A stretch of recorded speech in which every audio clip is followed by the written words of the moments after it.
তোমরা যারা নবম শ্রেণীতে পড়ো তোমাদের ভূগোল বার্ষিক পরীক্ষা 2025 এর প্রশ্ন ফাইনাল সাজেশন নিয়ে হাজির হয়ে গেলাম। শিক্ষার্থীরা তোমাদের চতুর্থ অধ্যায় রয়েছে পৃথিবীর অভ্যন্তরীণ ও বাহ্যিক গঠন। এখানে তোমরা শিলার শ্রেণীবিভাগ পড়বে, ভূমিকম্প এবং ভূপৃষ্ঠের যে ধীর পরিবর্তন, কারণ ও ফলাফল। এই তিনটা পাঠ খুব ভালো করে পড়ে ফেলবে শিক্ষার্থীরা, তাহলে এখান থেকে কমন পেয়ে যাবে ইনশাআল্লাহ। শিক্ষার্থীরা তোমাদের ষষ্ঠ অধ্যায় রয়েছে বায়ুমণ্ডল।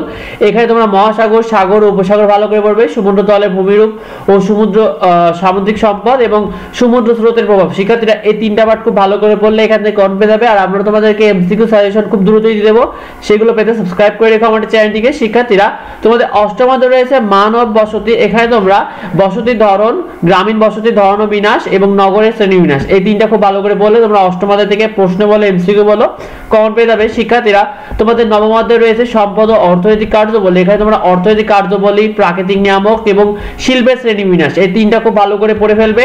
শিক্ষার্থীরা তোমাদের দশম অধ্যায় রয়েছে বাংলাদেশের ভৌগোলিক বিবরণ। এখানে তোমরা বাংলাদেশের অবস্থান, বাংলাদেশের প্রধান নদ নদী এবং জলবায়ু, এই তিনটা পাঠ খুব ভালো করে পড়ে ফেলবে। শিক্ষার্থীরা তোমাদের 11 অধ্যায় রয়েছে বাংলাদেশের সম্পদ ও শিল্প। এখানে তোমরা অর্থকারী ফসল, তোমাদের বাংলাদেশের খনিজ তেল, প্রাকৃতিক গ্যাস, কয়লা ও কঠিন শিলা এবং বাংলাদেশের প্রধান শিল্প। শিক্ষার্থীরা এইগুলো অবশ্যই খুব ভালো করে পড়ে ফেলবে। তোমাদের নবম শ্রেণী কিন্তু ভূগোল প্রশ্নে তোমাদের সৃজনশীল প্রশ্নে 50 নম্বর থাকবে, 8টা থাকবে, 5টা সৃজনশীল লিখতে হবে। সংক্ষিপ্ত প্রশ্ন হবে 20 নম্বর, 15টা থাকবে, 10টা লিখতে হবে। সময় থাকবে 2 ঘন্টা 30 মিনিট, আর এমসিকিউ থাকবে 30 নম্বর। শিক্ষার্থীরা আমাদের চ্যানেলে তোমরা প্রতিটি সাবজেক্টের সাজেশনগুলো পেয়ে যাবে, সেগুলো পেতে সাবস্ক্রাইব করে রাখো। তোমাদের কাদের কি পরীক্ষা কমেন্টে অবশ্যই আমাদেরকে জানিও, আমরা তোমাদেরকে সেই সাজেশনই দিয়ে দেবো। দেখার পরবর্তী ভিডিওতে। ধন্যবাদ সবাইকে।